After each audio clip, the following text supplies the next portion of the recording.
Hey, everybody. Oh my.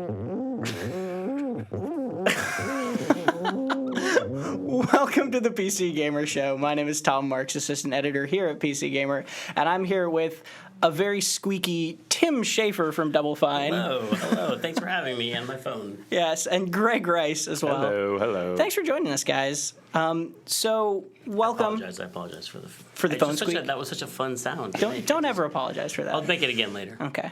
We can end the segment with that as well. Nice little cap. Bring it back into the beginning.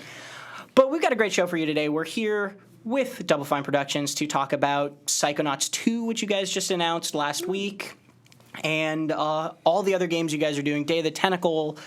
There's too many to remember. Headlander, the Full Throttle remake. It's just you guys got a lot going on right now. Yeah, we got addicted to announcing stuff. Yeah. We started announcing. We couldn't stop. We just announced everything. Yeah. And that's all out there. We have no more secrets. We're trying to think of a secret we had anymore, and we couldn't. There are none. Yeah. There's just nothing to tell. Yeah, it all hit at once. Now you know everything. Well, let's start with Psychonauts 2 of what we do know then, and maybe we can see if there's some things that you'll remember as we go along. But so it's no secret that you guys have been wanting to make Psychonauts 2. You said so in the Fig video for it. But so why now? Why did you guys decide to start funding it now?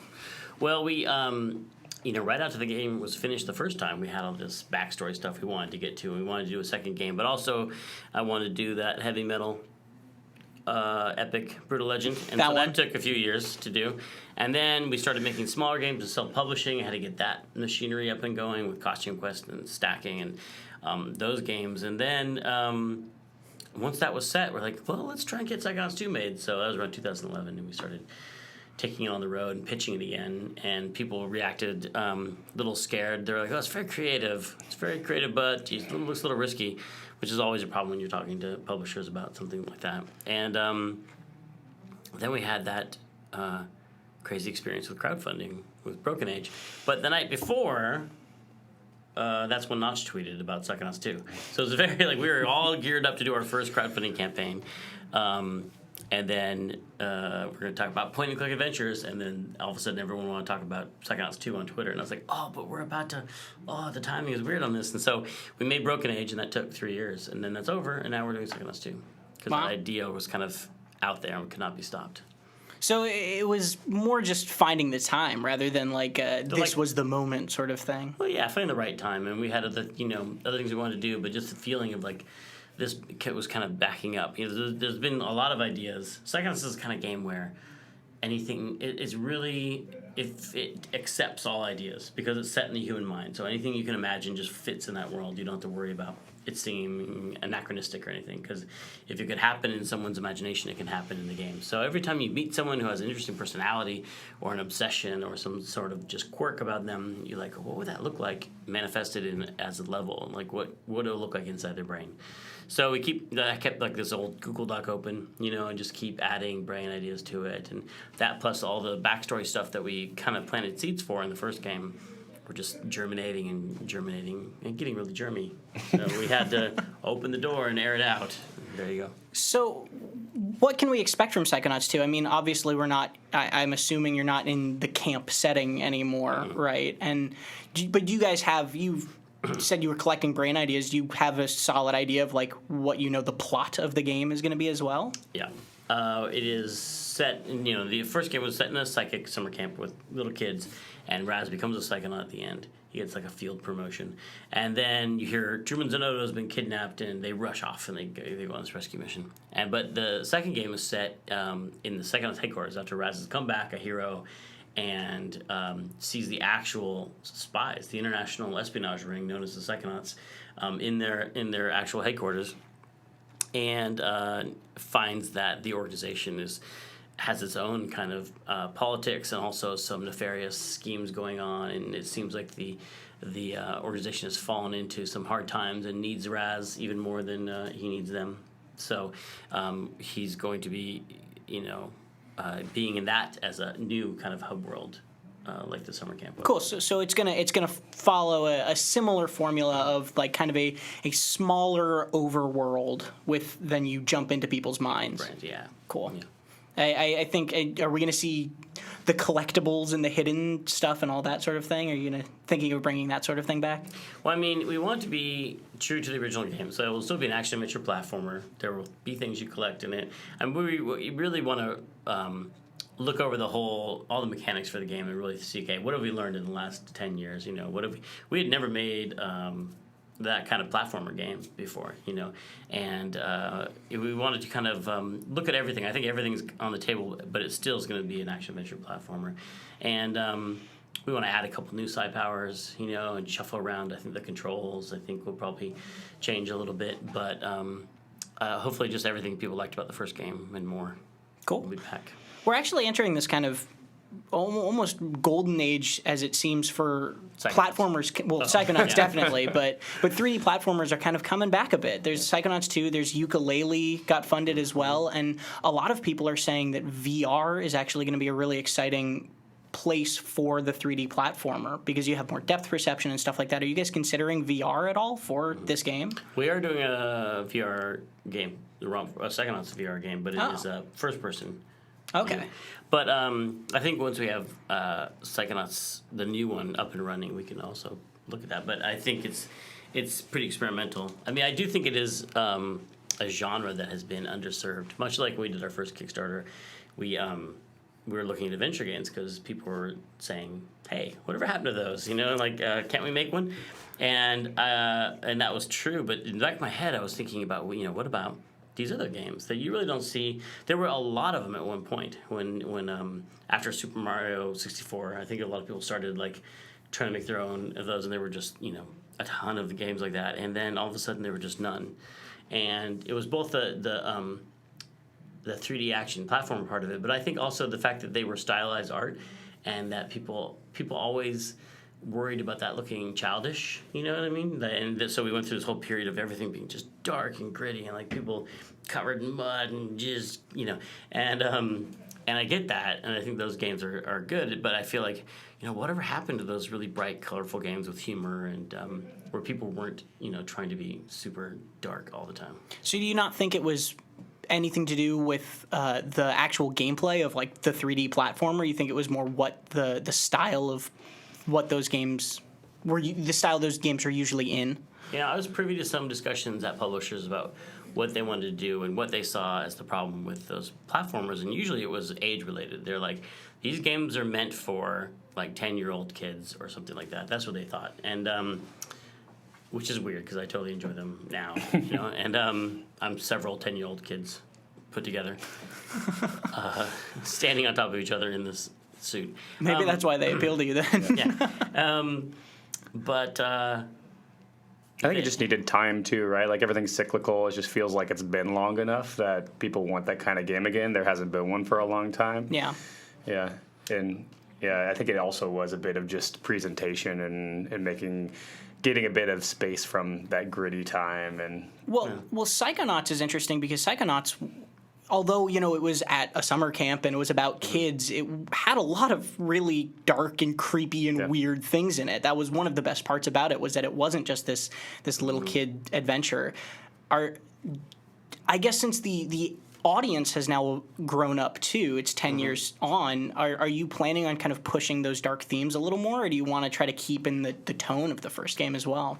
Well, I think it was lighthearted most of the time, but it was about the human mind. So I think it was very, you know, real look about how people have these traumatic events sometimes that they're hanging on to. And I think I've always been inspired by the writing of like Kurt Vonnegut. If you read his books, they're always really, really funny, but they don't pull punches when it comes to the tragic things that happen in people's lives and the effect that has on them. So I think Psychonauts was the same way, but overall, pretty lighthearted game. But I think that's what makes the happy parts of the game more happy, because it goes into all the ups and downs of the human soul.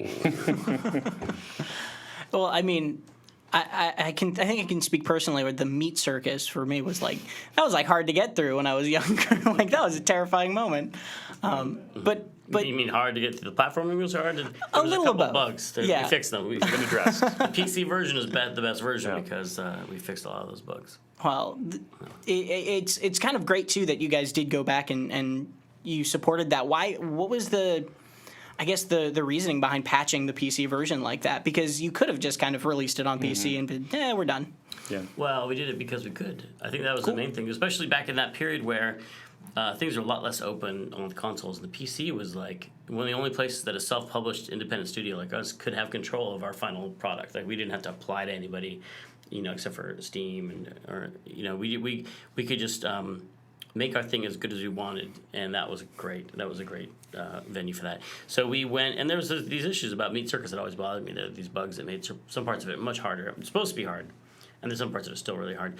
But we wanted to fix some of those bugs. We wanted to add achievements. We wanted to, and have it be uncapped by things that matter, especially to PC gamers, which are like, if I have a really nice video card, I want the resolution to be as high as I want, and the frame rate to be uncapped, and widescreen and things like that. And I think it was also it was the time where we got the IP back, and so now we had control, and Steam had come around and gave us the ability to be able to patch and update our games, and we'd seen the success that a lot of our friends and studios had on Steam. So that was actually a big initiative at the time, was getting more and more of our stuff on PC and Steam, and it's a lot of the reason we've been able to be so successful recently is because we have all these games that have been selling now for the last few years on Steam, supporting the studio directly. And you guys are moving into, this isn't a new move, but you've been publishing a lot more games too. Like Gang Beasts, I know, is one of my favorite games in the world, and you guys have been helping that grow, so to speak. Why? I guess what's the intention behind just like moving into a much broader Double Fine like you have? And this is not saying this is a new thing. Just like why'd you guys want to do that rather than just making your own stuff? Yeah, I think it's a lot of just giving back to the industry and just trying to help create and grow this kind of independent spirit between developers and putting more of the power in developers' hands. And we've learned a lot ourselves from the self-publishing that we've done, and it just feels nice to be able to kind of extend that to other teams who are newer or might not have experience with a lot of those things. And it's just also helped getting the word out about games we're excited about personally. Cool. Yeah, because we're like them in that we're both independent, but been through this a bunch of times, and we know about the various platforms, the people involved, and also we get a lot of eyeballs and exposure to our stuff, and it seems like it's too many eyeballs. We want to spread those eyeballs over the other projects, like a delicious pate. Eyeball pate. I don't think I've ever heard eyeball pate before, so that's because you never tried it. It's true. Vegetarian. I don't think eyeballs are vegetarian. Unfortunately, I only eat the eyes. Really? Doesn't that sound creepy? Oh God! I just do eyes. Oh no! I think you've just accidentally revealed a new character from Psychonauts 2. Played by Rutger Hauer. Oh God. Well, let's talk a little bit also about crowdfunding and FIG specifically, because this was a site and kind of a program that you guys launched, like a year ago, right? Around then? We started talking about it around that time. But okay. It dates back all the way to our first crowdfunding campaign where everyone was like, what's going on? This is also new. How'd you get all this money? This is crazy. Some people liked it, and some people were like, what is this thing? It's very suspicious and skeptical. Mm-hmm. And we loved it, and it was a great thing for our community because they felt really empowered by it. But there was this nagging sensation of like, first of all, we want to go bigger and have it not just be for little games, but for games like Psychonauts 2. And also, even though I love the original mission of Kickstarter, which is like to make creative works happen and let people, pick their favorite creators and help them achieve their vision of this creative work and patronizing the arts, and I think that's great. But there's this question of like, what if you're actually trying to do that and also have a hit, like make money? What if you make a bunch of money and the people who helped you make that happen don't get anything? That feels like that's going to create this tension, and it'll be kind of just always an itch. And so I was asking back then, even, how can we share the royalties with the backers? And they're like, you can't do that. That's illegal. And I was like, it can't be illegal to give money away. And they're like, yeah, it is, because it's regulated. That turns it into an investment, which is regulated by the SEC. And, right. You got to be really careful with that stuff. And it was true. And then our old COO, Justin Bailey, was telling me about how the Jobs Act is changed, and there's parts of it that are allowing that kind of investment and unaccredited investment. And we can use that to give back to our backers in a real meaningful way if the game is really successful. And the unaccredited investors is that's starting next year, is that right? Or you guys are taking kind of reservations for that sort of thing. And so, like, I guess how much of FIG is meant to still allow those people to be investing in the game? Because it seems like, I mean, personally, I'm not much of an investment kind of guy or expert or anything like that, but it seems like a very small return compared to a lot of what people invest in, you know, like what you think of as an investment. Is FIG kind of in an in-between like Kickstarter and like a big investment? I'm sorry if I'm rambling, but... I mean, Greg's really crunched the numbers on that, about the return on that. But I think it is a different kind of investor where, people could invest in oil sands if they want to, right? There's a lot of options out there. And I think someone who's drawn to this is someone who has a feeling of an interest in the games industry, a knowledge about who the players are, and feeling like seeing potential, a potential upside. Like, here's a game that's had a cult following for many, many years, and I think it has this opportunity to be really big. And I'm also interested in helping make it happen, but I also think it could be successful, and I want to share in that. Cool. And so it's targeting more of an audience that's invested in the project emotionally as well as financially, right? Yeah, I mean, I think that there's a lot of, like Tim said, there's a lot of other things you can invest in that have a potential for like 10 or 20 times return, which the game industry is not a place to make a ton of money. Right. But there's a lot of really hardcore fans that are big, passionate fans of the game and want to give to the studio, and the ability to even make some of that back, if not all of that or more, is enough for them. I mean, I think the games industry obviously is a place to make a lot of money, because a lot of people do make a lot of money in the games industry. Few people make a lot of money. But I think that we, in our investment side, we have to be careful about, on the FIG side, of promising anything, because it's an investment. Investments can go a lot of different ways. So there are tools for just, there's a little calculator for like putting in your own assumptions, like, oh, I think they'll sell this much, and like let's slide that around, and this is what my return can be. So people can see that what the break-even point and all that is, and it's still, we wouldn't be doing this if we didn't think it was a good investment. Like, right. It is a good investment, and it also is, being part of this whole new thing. Because I think this kind of equity-based crowdfunding is going to be a huge thing eventually. I think people are, watching this to see how it happens, but once it's successful, I think it's going to become more and more interesting and a bigger thing, and probably someday not just for games. And you guys are, the last time I checked this morning was just over 2 million of the 3.3 million ads. That's what I saw last. We can bring it up. Oh, man. Yeah, it's pretty even split, too, between the rewards and the investment piece of that, too. And that's... There we go. Fig.co if anybody's interested in seeing Psychonauts 2's investment. Not that I care. $2,062,000. There you go. $61. Of the 3.3. And that 3.3 number, you guys said you chose because of Broken Age? Out of a hat. You just drew 7 numbers. It's just, look at that guy pointing at you. So He's like you, demanding. Imposingly, yes. Good thing I'm just not wearing the same shirt.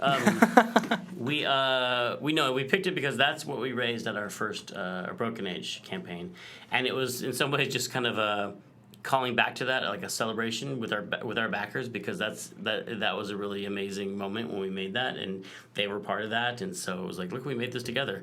And also, it's a number that people who were not into crowdfunding and were detractors of it were like, I can't believe you got $3.3 million. It was used as kind of like this, like a negative statement. And we're here to be like, no, we're super proud of that number, and we did great things with it, and we put a lot of our own money into that game to make it great. But so there's the top achievement in Broken Age. If you get it, it's called 3.3. Yeah. So it's been a special number for us. And we spent a lot of time also figuring out how much money we'll be able to put in, and talking with external partners about getting money from them as well. And so I think we just also knew that at that amount, we'd be able to get a budget around the size of the first game too. So it was a convenient number to both be what you needed and also just make a reference. Yeah. So talking about Broken Age as well, there was a lot of kind of negative feedback during the development of that game and kind of between the first and the second part. And what do you think of that? Like, what was your reaction to that during that development? And then also, why do you think it happened? Well, it was a really big surprise because we had this kind of private relationship with our backers for a long time. We're just talking to them. And then it kind of went outside of that for the first time, and we got this really angry hate mail about what had happened, which is, looking back on it, I feel kind of crazy because at the time I think there are a lot of people who, like I said, when crowdfunding starts, they're like, what is this Ponzi scheme, crazy scam, right? And there were just a lot of people were like, saw potential for like, what if one of these projects doesn't happen? And then when they had heard something that they misinterpreted as the biggest one that I think the biggest one that had happened at that point is going to go down like the Titanic. This is what we've been waiting for. This is it. Oh my God, let's get them. And the sharpened torches. Will you sharpen a torch? And they're flaming pitchforks or vice versa. And they were all ready to storm the castle with that. And we were trying to explain, like, no. Like, we made a really conscious decision to make the game bigger than what we originally got from that 3.3. We could have cut the game down to fit in that, but we're like, no, since we launched that campaign, we've now generated some revenue through Brutal Legend PC, which we self-published, and through the Humble Bundle that we did, and made our own money. And we decided, instead of taking that home as a bonus, to like put that into Broken Age and made it a better game. And we never asked any backers for any more money. And so all those people sending the hate mail, I think, had nowhere to go after that. They're like, oh, you know. But they, when we finished the game and shipped it, they didn't come back to say, like, okay, we're wrong about that. Whoops. Okay. I think it's also just a lot of like new information for people. Like, there haven't been a lot of really transparent game development processes on the level of Broken Age. And so people were just learning a lot as they went about how much games cost and how long they take, and the ups and downs of development that are common to every game development process. Yeah, a lot of people don't know how schedules change on almost every game. Every game they played was probably late, and this is a very public thing, and people saw it for the first time. A lot of people just couldn't comprehend that number, $3.3 million. Surely nothing could cost $3.3 million. We're just looking at Destiny. Like, could not even comprehend the amount of money that game probably cost. Right. And hundreds of millions. But now, hopefully, after being really transparent, showing the documentary, which people can watch for free on YouTube, and then shipping Broken Age and also Massive Chalice, two really successfully funded crowdfunding games, and we've shipped them, that we have the credibility to do it again. Well, I was going to ask about that, actually, because you guys have both been in the games industry for a long time. Is this just kind of how game development is and has always been, and it's now just people can see it and they didn't know that? Is that kind of how you perceive every time, or most of the times, like at least your own crowdfunding campaigns have gotten under fire? Well, I mean, game development is the complexity of software engineering multiplied by the subjectivity of art and entertainment, right? You know what I mean? It's like this weird thing that's like, it's hard to know when something's done because is it good? Is it fun? The schedule says it's done, but people don't like this part about it, and we got to change it. And it's different at every studio. I always, to put a priority on making the game I want to make, and it's like the game starts to tell you at a certain point, like, I want to be this size, I want to be this big, I want to have this feature, and we've always really listened to that voice that the game has and made the game the way it should be made. And I think there are other studios where you can only really have one top priority, and so there's some games that are made that like the top priority is the schedule, and things change because of that. And everyone tries to get them all right. We all try to get quality time and money, like everything all right. But we've always prioritized making the game we want to make because it's forever once you launch it. It's even more except for the patches. Yeah. It's more of a challenge, too, when you're doing something new, right? Because then there's a lot of unknown iteration and prototyping that needs to happen, and that kind of stuff is tough to quantify up front as well. Yeah, and most games, it's not like a movie where you can read a screenplay and be like, I kind of get what this movie is going to be like. I can see it in my head from the script. Most games are like, we don't know what's going to be fun. I have this idea. I think it's going to be fun. We're going to prototype it. And you build some stuff. And then, at a certain point in mid-production on almost every game, you're like, okay, now I get it. Now I get what this game should be. And we're going to cut that, and we're going to add that. And now we can actually make a schedule that makes sense. But it's usually not the beginning, where on the graph of things you know about the game is 0. And then by the end of the game, the graph is really high. But you have to make your schedule when it's 0. And then you should try and make another schedule here when you know about half the information. And then that's why games are often delayed. But it's just because people are trying to make them really good so that you'll enjoy playing them. So let's also talk about kind of the slew of remakes and revivals that's been happening lately, because you guys are doing Full Throttle, you're doing Day of the Tentacle, you did Grim Fandango, Psychonauts 2 is now another sequel. Why are you suddenly revisiting all these old titles of yours? I mean, part of it is just that a certain age of the industry, we've now been around where a lot of our first games are either hard to find, hard to play, hard to make work on your computer. Like Grim was all those things. You couldn't buy it legally. You had to pirate it or find it on eBay. You had to go to a fan-created emulation site to get to run. And that's we're really lucky to have fans that keep our old games alive, like Scum VM and Residual VM. But we wanted to make that easier for people to play, make it so you could actually buy a legal copy of it, and then also give stuff to it that only we could give. Like, we knew where the concept art was. We knew where the original digital files for the voice were that were uncompressed, and we could talk to the original creators and do commentary track and add these things to it that, as good as the fan versions were, they couldn't do that. So we could do this really nice remastered version of Grim. And it went so well that we did it again with Day of the Tentacle, and we're going to do it with Full Throttle. And part of it is just because those are games that we made and we loved and want to keep relevant. We want to keep them playable, Like books, you don't necessarily worry about them. I mean, they go out of print, but you can usually, find them somewhere. But like games, they run the risk of just vanishing. And so keeping them current, I think, is an interest. So now we've been around long enough that we have this, we have a backlog of these things to keep current while doing new stuff, doing brand new stuff like Headlander, which is a whole new IP that we're doing, that Lee Petty is making a Double Fine. And Psychonauts is going to be not just a nostalgic throwback game. It's going to be a very new, contemporary game. So I feel like now that we have multiple teams at Double Fine, we can do both. We can keep the old stuff current and plunge ahead with new stuff. Well, with Psychonauts being, as you said, a brand new game, not a remake or a remaster or anything like that, do you feel any pressure of I'm sure you feel pressure, but what's the most important thing for you to get right, do you think? Because the fans are going to have tons of expectations. They've been wanting this game for so long. They've been calling for it. So, what are you most worried that's you don't want to screw up, basically? Well, I wanted to we had to do both things of being really true to the original and really continue that. So if you played one game and then played the second game, it would feel like it had the same personality, not change tone or anything like that. And really capture all the things that people really liked about the first game, with the humor and the story and the crazy twist on the gameplay in every level. We have to re-nail that. And then I think we want to improve on things regarding like the camera and things that we just didn't know a lot about at the time, and really nail the look and feel of it and the way the character motion happens, which is something we had to do retroactively with the game. Like, we got halfway through the development of Psychonauts, we're like, we just don't like the way this guy feels, and we just had to let's go redo it. And so we redid it all so he's snappy when he jumps on the ladders and stuff. But this time, that's the first thing that we're going to do and build out from that character.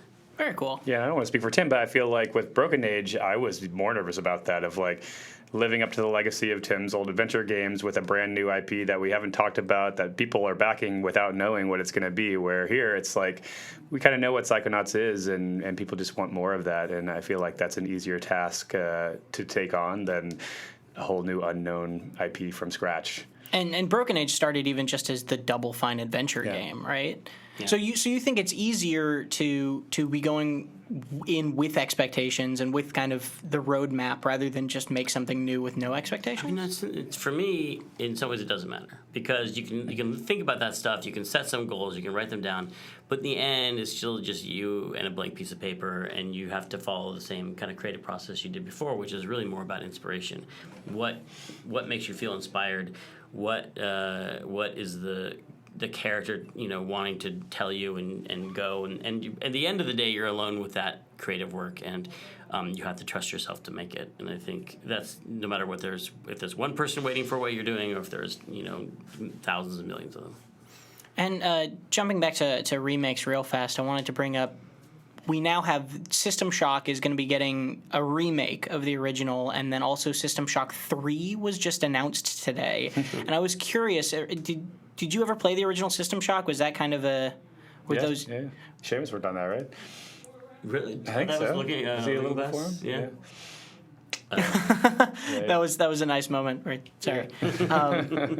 It just seems like remakes are on the brain with people, or reduxes and that sort of stuff. Yeah, like the industry's been around long enough now that there's a lot of games like that people might have missed, and they're really important to the industry. So it's nice to bring them back.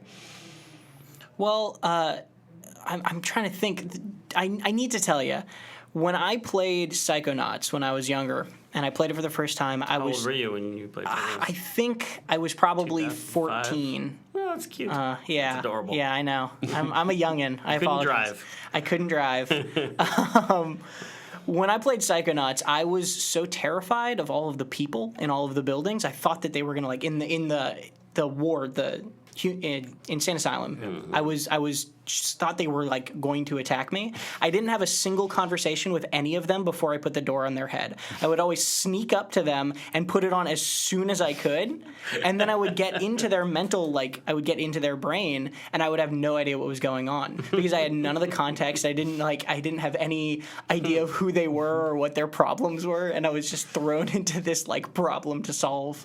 The only one that didn't happen was, like, I guess the milkman, because he's very kind of intentionally... Talky. Yeah, he's talky. Yeah. I mean, I feel like that's great because, one, it's awesome to have an effect on people, whether it's fear or whatever. Like, that someone actually was afraid of the characters is hilarious. And also, I kind of enjoy... I'm someone who enjoys confusion as an entertainment option. Like... When I was a kid, and I got the Atari cartridge for my 2600, and I was so excited about playing it, I plugged it in and started playing without reading the instructions, and I was like, "What? Am I a square? And there's a duck chasing me, and I have an arrow, and I didn't know what was going on." But that was a really pleasant feeling that I had. I think when people talk about like open world, like Zelda games, and they're just like, "I don't know what's in this cave," and like you're not being led through it. I think people. So I'm happy that we confused you a little bit. Yeah, a special kind of enjoyment out of that. Yeah, no, playing there is, as our staff writer Chris Livingston knows, playing a game wrong can sometimes be just as amusing as playing a game right. So I do hope that there's room to be duped by the design, I guess to say. And they're supposed to be, they're not scared. I mean, Gloria, when she's wielding that trophy, is supposed to be pretty terrifying. Like, for me, it started, like, with, I can't remember her name now, in the plant room. Gloria. Yeah, okay, there we go. I knew what you were talking about. Yeah. She's super sweet, and then she's blah, and then she has this trophy she's going to kill you with. Yeah, it was. So I played your game incorrectly, and I guess 10 years later, I'm sorry. I feel like you had one of the most optimal experiences with that. Well, I did enjoy it quite a bit, so there you go. Well, I think we're out of time, though. Thank you very much for joining us, awesome. Tim and Greg. It's been a blast. Thank you for having us. Yeah. I think we're all looking forward to see what'll happen with Psychonauts 2. Thanks for backing. Yeah, at this point, it seems like you guys are set to hit the target, knock on all of the wood. Yeah. I don't mean to jinx you there. Yeah, I'm sorry. But it's going faster than our last one. Yeah. Good. So. Well, thank you very much for watching. We'll be right back with James and Tyler and the rest of the PC Gamer Show. We're just going to take a quick break, say goodbye to Tim, and we'll be back for the rest.